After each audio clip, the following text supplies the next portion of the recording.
Right. So we're going to do a small activity now, okay? We're going to move a little bit, all right? Okay. So, how many of you here know each and everyone present here in the audience?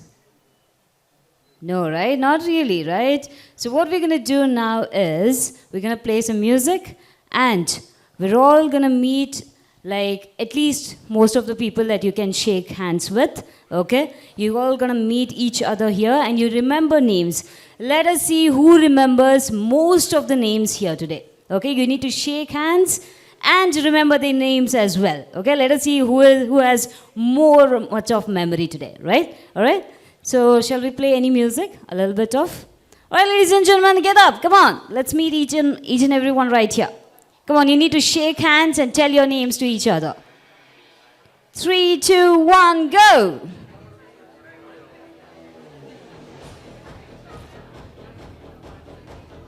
Come on, you need to meet a lot of more people.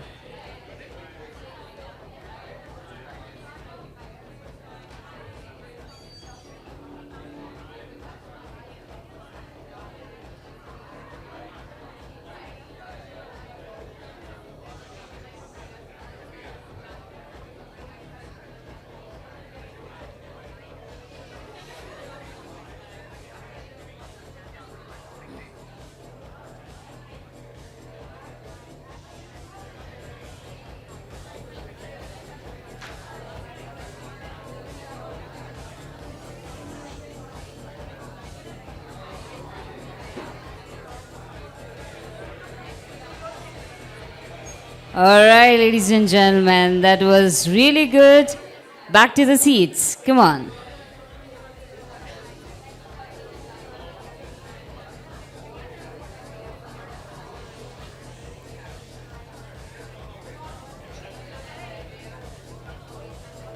Come on, everyone, settle down. We have a break later on, later which you can talk more to everyone, right?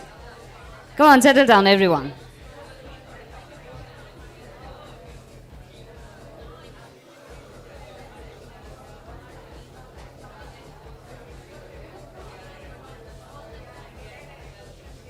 All right, I can see people are exchanging their cards. That's really good. Settle down, people. We need to start the next session. So I want everyone to please settle down. Yes. Okay, who knows most of the names now? 5 names? Who remembers 5 names? You remember? Okay, great. More than that? 5. Okay, more than 5 anybody? More than 5 anybody? 6? More than that. How many names do you remember, ma'am? Okay. Okay. Okay.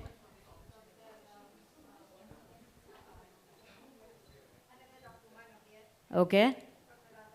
Right. Great. Anu, okay. I think you all know these people? Yeah. I got that. Okay. Any of you who met new person and remember the names? Okay. Monica. Okay. Right.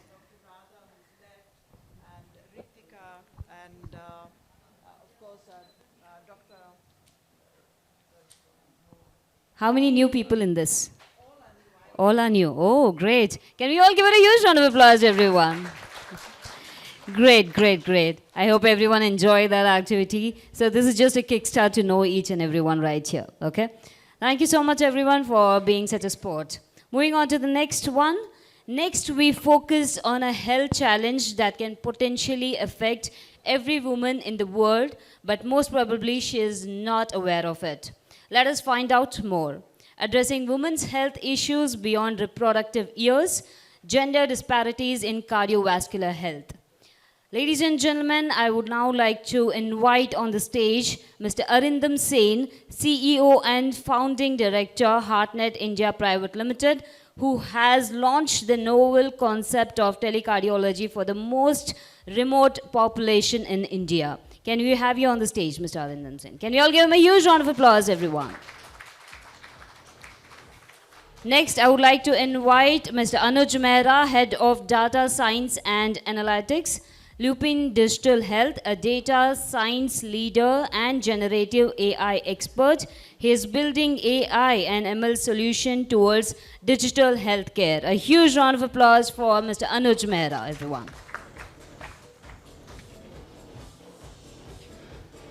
And the panel moderator is Ms. Anu Bhatnagar, Conference Director for Content and Thought Leadership. A huge round of applause for Ms. Anu Bhatnagar, everyone. I'm feeling a little nervous because I'm talking immediately after Renita and all the wonderful experts, so forgive me if I make a mistake. Thank you so much, Renita, for helping us really put the introduction for this panel together. So I think most of you already know now why cardiovascular health and women is such a topic of concern for all of us. It's not only socially and culturally believed that women do not get heart attacks and women should not worry about cardiovascular, but apparently even the healthcare community believes so as well. So is some of the research that we have seen that even doctors make women wait for more than almost 5 times the time they make men wait for it when they go for any symptoms related to a heart attack. And that makes me really worried because that woman could be me, you, or any other woman. Another very astonishing fact is that because the symptoms of cardiac arrest in women are very different than what appears to be in men, lots of time women are actually most of the time they are not immediately asked to go for a ECG, which is not the case with men. Hence we have this wonderful panel, and I have 2 of the wonderful speakers here. I was having a chat with them, and out of many wonderful things they are doing, one which struck me the most was that both of them are working on the philosophy of meeting the patient where they are. They are not expecting women to learn something or pass some competency test before they can really avail the kind of technology and solutions they are bringing, which is really a very, very need of the hour, especially in a country like India, where there's so much of diversity of background and there is so much of diversity in excess. We are sitting in cities, but if you will just travel 5 kilometers, there will be women who have to ask the permission of a male member who may or may not probably provide her a transport which she can take and go to a hospital. So this is the reality of the country we are living in. So I'm going to start a question to Anuj first, because he is a data scientist and he's working a lot into the field of artificial intelligence. And my question to you is that please enlighten us on how artificial intelligence can really fill the gap to use the data for improving the condition of research in women's health. Hi, good morning everyone. So before I start that, right, so it's not about just AI being incorporated into a person's life, because AI is being think about that someone will steal their data or someone will take away their data. But it's more like on a day-to-day basis what we do, right? So we try to make a person aware, adhere, and they monitor themselves every day, because what we have noticed is that especially females, we have a lot of old age females, and in our system we have more than 30-40% of females in the system. So we keep driving towards the female side that make their health a bit better. Now, because they are so busy in their schedule, right, they don't think about themselves, and whenever we have seen a lot of lifestyle issues related to, let's say, digestive systems or stress in these. So they become more stressed over the alerts which generally the app and the AI system generates. Because what happens is, like, as you grow old, right, your blood pressure will not remain, let's say, 120 by 80, right? It will start increasing or decreasing. There will be fluctuations, right? So it depends on how do you handle and take care of those alerts in a smart way, such that a person, especially female, they don't get actually maybe, let's say, have some panic issues associated to that, because most of the cases we have seen that even the female can be a caregiver also, as well as a patient also. In both cases, they sometimes take stress, right?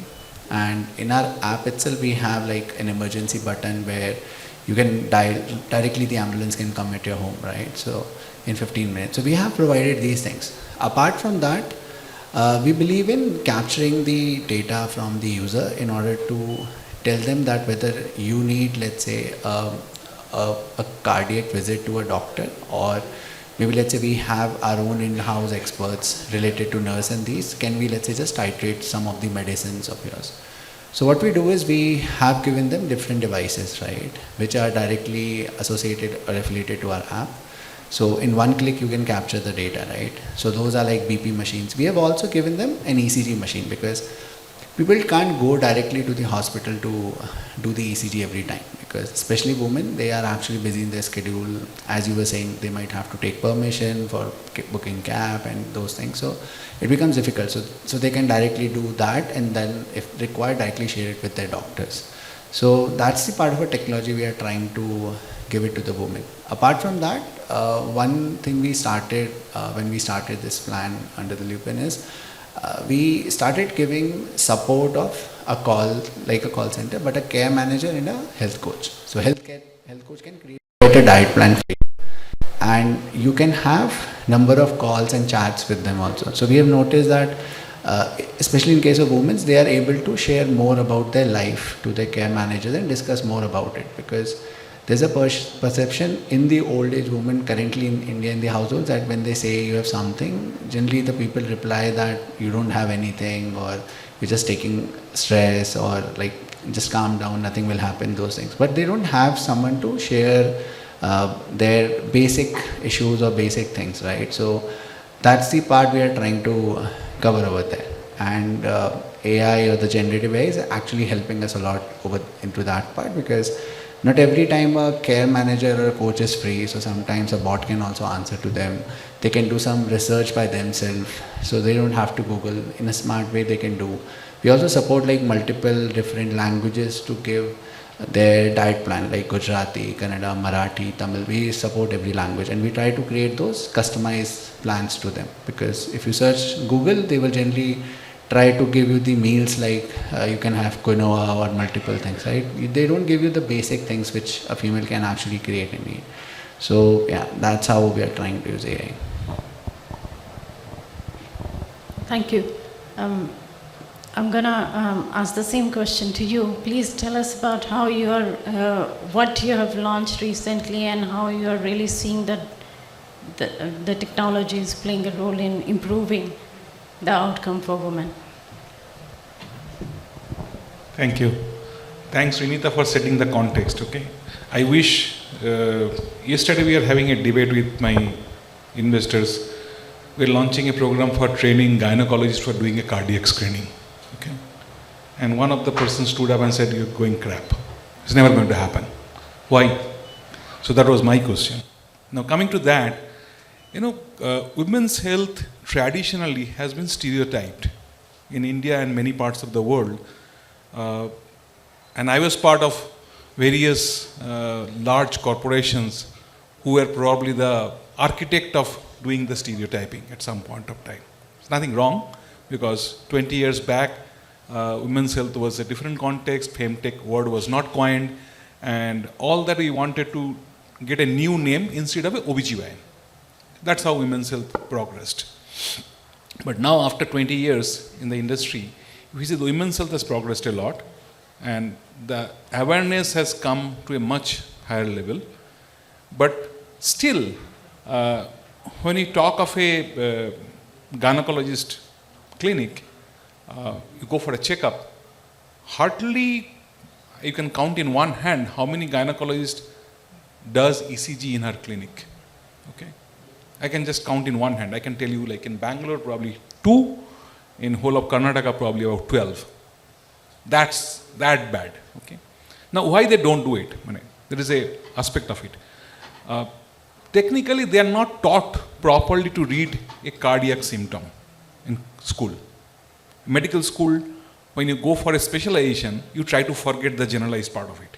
You learn cardiology in your graduation, but when you do a post-graduation, you tend to focus on something, and that time nobody told you to see the ejection fraction when you do a scan and when you do ECG. So you don't do it. So you get scared of it. That's where the whole thing comes. If I do a misdiagnosis. Now that's where our solution, we try to bring it in, is that you don't have to do a diagnosis. You just capture the data. You capture the data in a structured way, and it comes to a cardiologist to do a diagnosis. That's the simple thing. And that's what we are trying to do. We don't want a misdiagnosis happening, because we are trying to tell that everybody should do a cardiac screening, provide a technology help and a specialist help along with AI, so that any case that comes in, you know definitively, is it a case to be pursued or not. And fortunately, 90% of the cases will be normal, right? That's why we are all alive. Only 10% time we'll see some abnormality, and out of the 10%, probably 20-30% of them requires an intervention. But catching the disease early is very important. Later part of the disease is always more expensive to treat and riskier to treat, and outcome is also not good. The whole thing, what we are trying to do is, when we do the clinicals, we even went to the ASHA workers. Okay? They are the backbone in village. Many of you probably have not seen ASHA worker work and how they work, and that's the backbone for reproductive health in women in India and a rural setup. So we tried giving one IoT box which has ECG leads. We said, okay, can you put it? We demonstrated. 4 out of 5 did it right in the first time.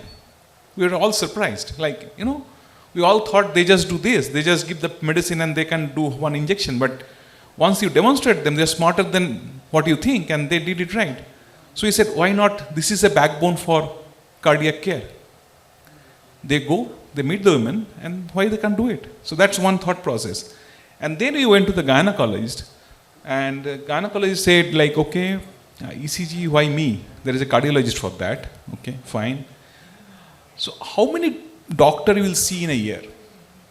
As a woman, you will go to a gynecologist at least once in a year, probably, or twice a year, or once in 2 years. At least you'll go there in an urban setup. I'm talking of urban tier 1, tier 2 setup. At least you'll go there.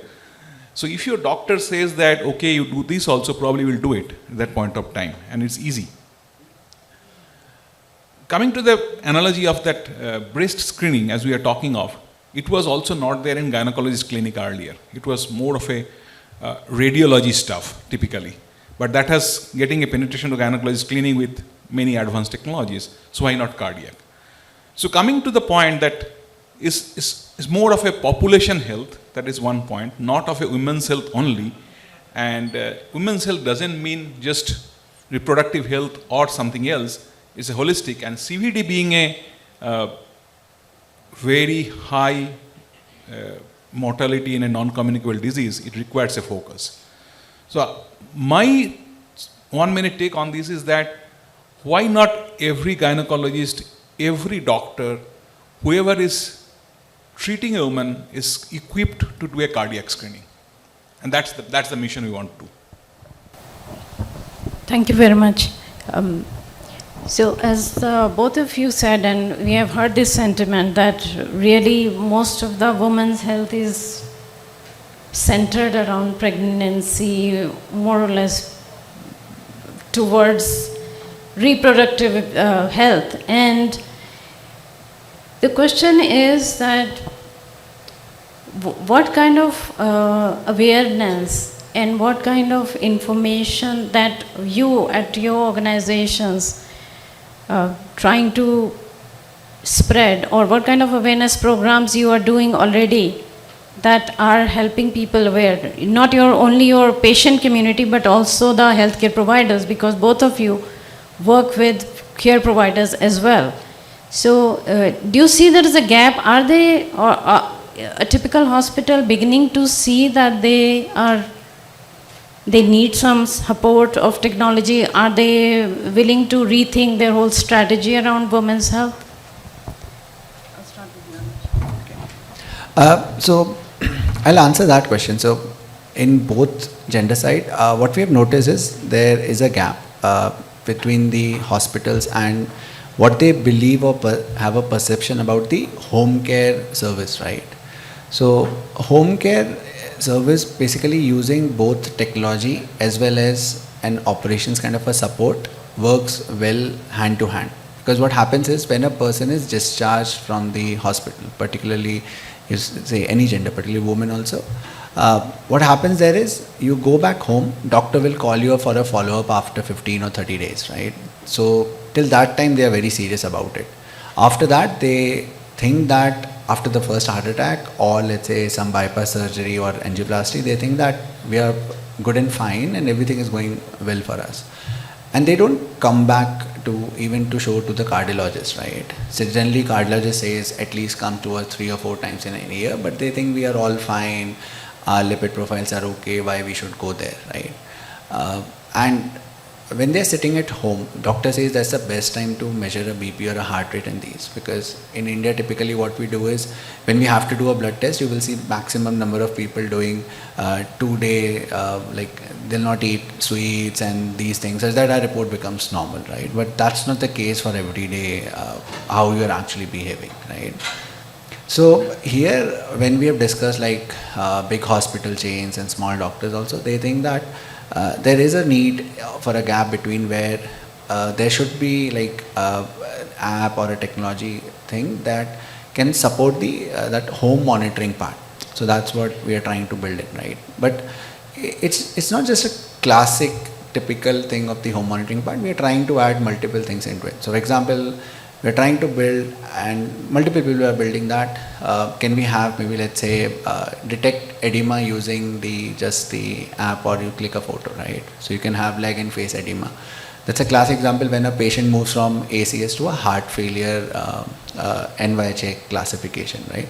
So we can do those things. Apart from that, you can have multiple other symptoms as well as risk assessment over the platform itself.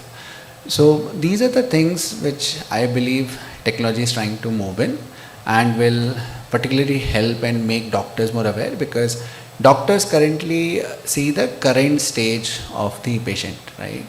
In the technology, we think that the past data is also very important in order to see that between that 1 month when the doctor is not seen, what kind of the symptoms were raised, what kinds of the lifestyle issues were the patient happening, because patient is not able to tell all the things which has happened during that 1 month or a 3-month visit in between what has happened. So we're just trying to read between the lines of what the patient life health can be. Yeah, I think the whole idea of healthcare means a nice fancy hospital. We are coming out of it slowly. Everybody knows healthcare doesn't mean a nice hospital. So how do you bring that care to closer to the patient and when it is required?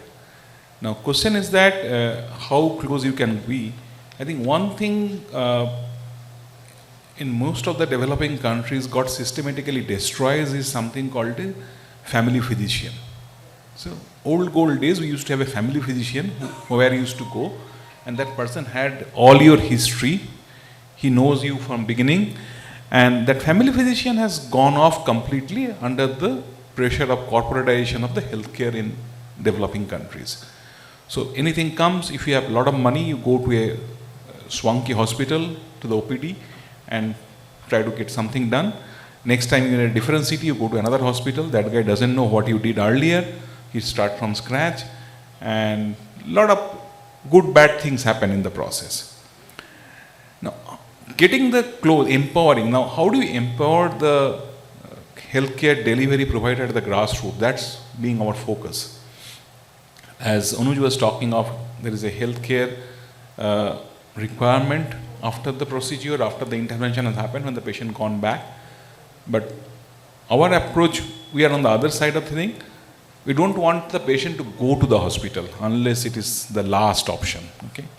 So do the preventive diagnosis or preventive screening much earlier and empower that old family physician. Your family physician can be many things. One state of family physician still popular is the pediatrics, because in an urban setup, at least the child goes to the same doctor from the birth to at least 12, 14, 16 years of age, and then tier 1, tier 2 cities, women go to a gynecologist.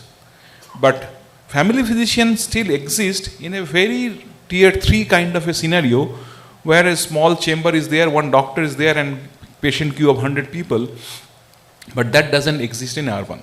Now, if you see the India 1 and India 2 divide, what we call a India and Bharat divide, I don't want to talk of any other sense, but there is a India and Bharat divide, and if you see, affluency and the affordability is a subject. We can't just deny that. Okay, healthcare, affordable healthcare is something which has different connotations for all of us here and all of us 5 kilometers from Chickpet. Okay. So affordability is something which you have to keep it in mind, and access. So wherever the patient goes first, find that location and ensure that the healthcare delivery is improvised there with the help of technology, access to specialists, and access to proper care protocol. That's probably we'll have to really look at, because more hospitals required, more beds required, more doctors required, more nurses required. That's there. That growth has to happen. But if you see, the main disruption on the healthcare to prevent or to improvise in a country like India, innovation has to be outside the hospital. I'm sure for that. So how do you take the care outside the hospital? That's what we're working on, and I think Anuj has also talked, how do you ensure the care is outside the hospital also taken care. So that's probably the take from me. And coming back to the same question again and again, why not a gynecologist do a holistic check, just not iron and vitamin D and calcium? Okay. That's where we have to look at. So we have been hearing, as well as we have seen on the studies, the gap at the level of clinical trials or the lab. We don't really have a data on women and cardiovascular diseases. As both of you are working a lot on patient community, and I believe that quite a lot of data is generated at your end. So how do you see that data is being used now, specifically in the case of women?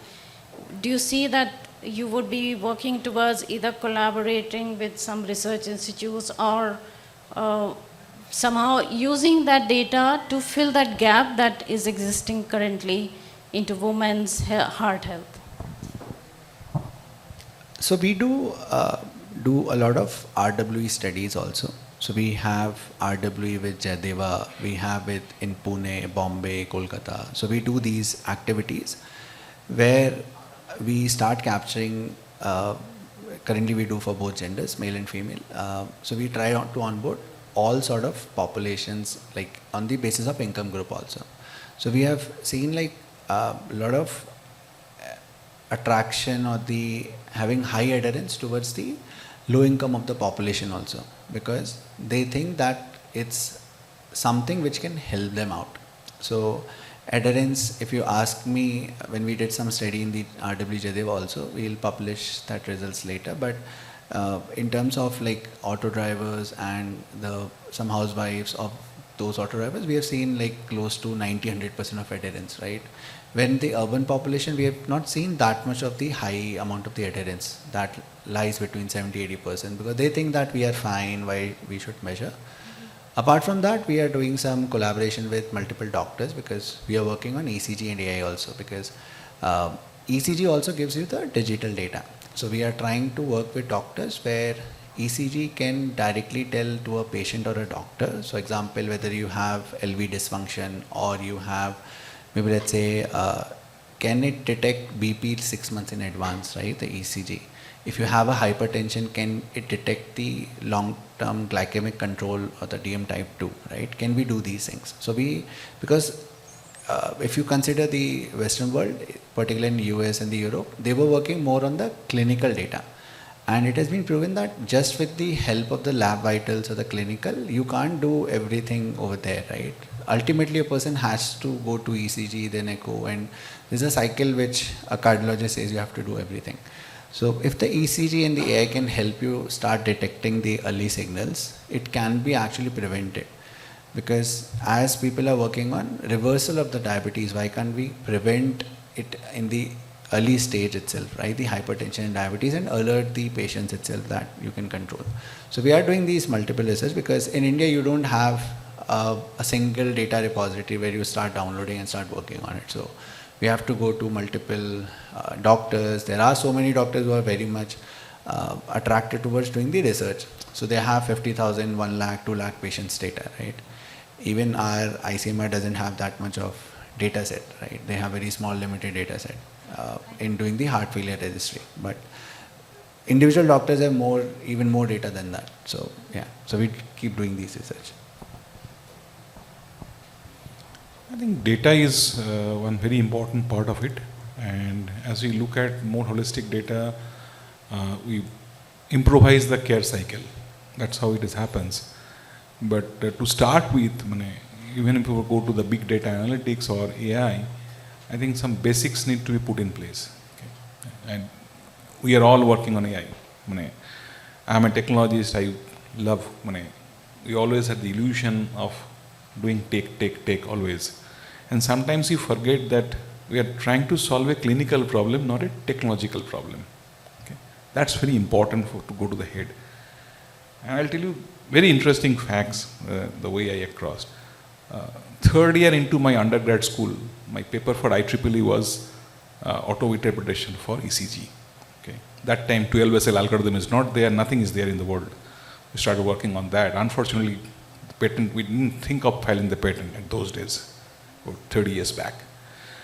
So starting from that, I have seen different cycles as we talk. My mom had a MI without any symptom before or anything. My dad went through dementia. So I've seen these cycles, how it happens and how close and how painful it can be. And when you come to the modern day data science, I did my studies in data science, unfortunately or fortunately. And that point of time I realized that sometimes we look at the data the way we want to look at it. That's very biased. Looking at the data in a biased mind is very, very dangerous.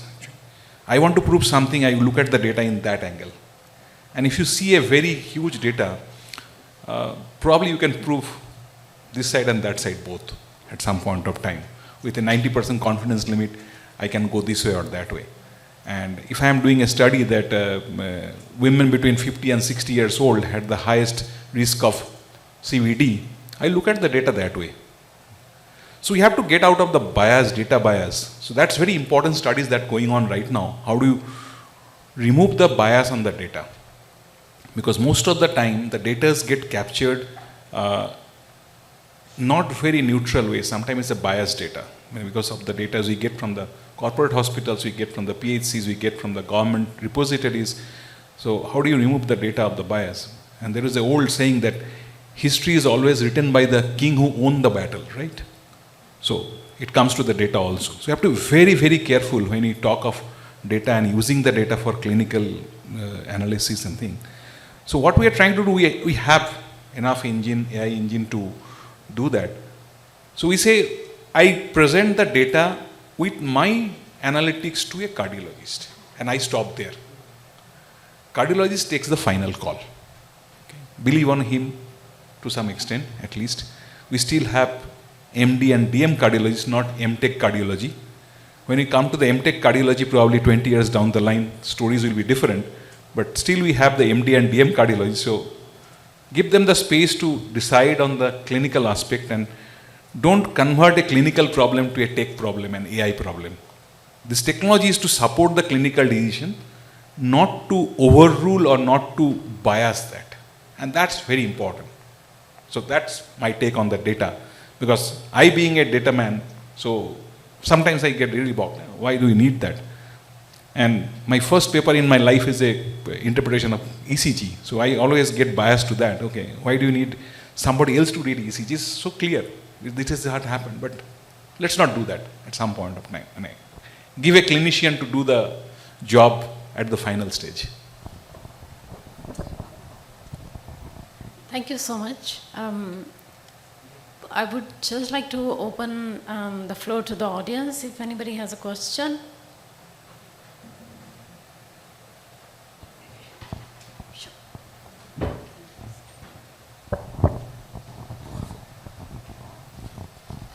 Thank you. I'm Dr. Uma Devi, obstetrician gynecologist.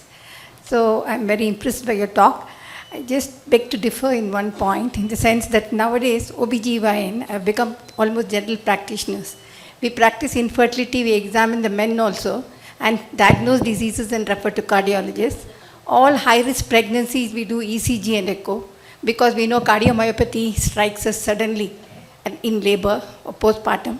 All babies we are growth restricted, we follow up into adulthood because they can develop cardiovascular diseases.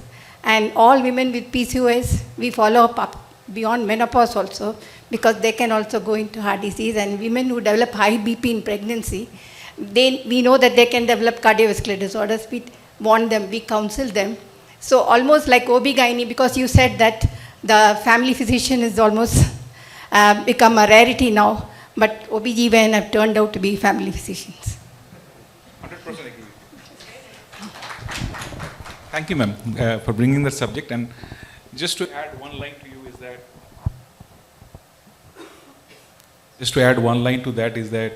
we are very thankful and grateful to the OBGYN community.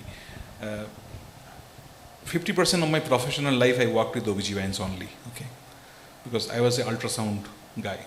So, you work with OBGYNs. So day in and day out I work with them. I know how hard and how difficult that practice is. But ma'am, if we go a little outside Bangalore kind of environment, tier 1 kind of environment where nothing is there, and I was also working on a project for ROP screening. Many a time when a premature baby is born, there is a chance of a retinopathy. So the retinopathy work when it did, we saw the access to technology is not always there. You being in Bangalore or tier 1 city is always privileged to have that. But I think if that goes to all OBGYNs, I'll be the happiest person. So everybody can do a cardiac screening at their clinic. Thank you that you brought this subject up. Can I just make a comment? So, just as the family practitioner, as you say, is almost non-existent. But what is happening with, having the telemedicine has become quite popular now, and at least people are aware of it. Telemedicine alone, of course, cannot replace a family physician, with a lot of self-care apps, wellness apps, and a lot of emphasis that's happening. So that space is getting aggregated, and you will probably have a technological replacement or augmentation of the equivalent of a family practitioner, which will also be helped by the fact that the patient community also is becoming very well aware of what are the health requirements, and they're becoming more wellness focused. So there will be a shift in the way we look at a family practitioner, but in concept, what the family practitioner used to do will come into a space which is technology assisted. That's for sure. I 100% on that, because family physician, what the family physician used to do for 50 years back and what they will do today is much different. And the expectation is also gone up, right? Our life expectancy is now 80 years plus is nothing. I have my father-in-law at 85 doing everything, and we're all happy about it. So that's not there 20 years back. So, but how do you bring that family physician to that scale to provide care to that level? You don't expect family physician to just write a paracetamol anymore, right? You expect much more. So how do you empower the family physician? That's what the whole thing. And I think in an urban setup and tier 1 setup, which is more spreading across tier 2, tier 3, the family physician actually in the urban setup, most of the time people go to emergency room of a big hospital or to OPD of a corporate hospital, and sometimes the doctors keep changing. So that's something we'll have to really ponder about. I'm not telling that we have to go back to the 60 years old family physician's clinic, But family physician in today's world, we have to reinvent the role of a family physician and empower the family physician to do the healthcare delivery, because that's the crucial link in the whole system. Thank you so much, and thank you for all the wonderful questions. Well, we're actually running out of time, so I would We request. do have a comment. Can we take it? Yeah, just you can. I'm Sheetal Joshi. I'm a clinical dietitian and a certified diabetes educator. This question is about technology to Mr. Anuj. I just want to know when to stop. We talk about technology. Everyone in this room, I'm very sure, would be having a Fitbit or Noise or the app. Everyone. But when to stop? Because I get clients who come to me when they have lost almost about 30 kgs, and they come and they don't know how to stop, because through app they are going on entering how much calories they are consuming, the same thing whatever you told, the data is collected, everything, but they don't know how to stop. That human touch is missing once we are talking about these apps, which each one would be having on our mobiles actually. Yeah, it's a great question, right? So what happens when we talk about, let's say, adherence of a diet or adherence of biovitals and these? So if you go to a cardiologist and ask them, they will say when a patient is discharged, for first 15 or 30 days, you should measure your BP twice a day, right? And after that, they move it to twice a week, then gradually once a week and that, right? So technology helps in a form that they will send you an alert or they will help you out there. But what has happened is people don't change those thresholds, right? It's a very basic step, right? But people don't change that. So what happens is you will keep getting an alert, right? So I also have so many apps which keeps reminding me that you need to take medicine every day, right? You need to wait for a particular patient or a customer that if they don't do the task, then remind, right? It's not about continuously disturbing them, because the moment they get annoyed, they'll actually uninstall the app. So on the technology side also, you need to know how to stop, right? And coming back to your question that for the patients or something, what we have realized is if you've started, let's say, losing weight quite gradually and they need to stop it a bit, you need to make them aware that losing weight too much or gaining too much becomes a problematic, right? So they are not aware. So what they feel is leaner a person, better it is, right? So what we try to do in our health coach, they will try to shift their diet a bit such that make them some other goal to realize, because now they are so focused about their health, they want a goal to be achieved.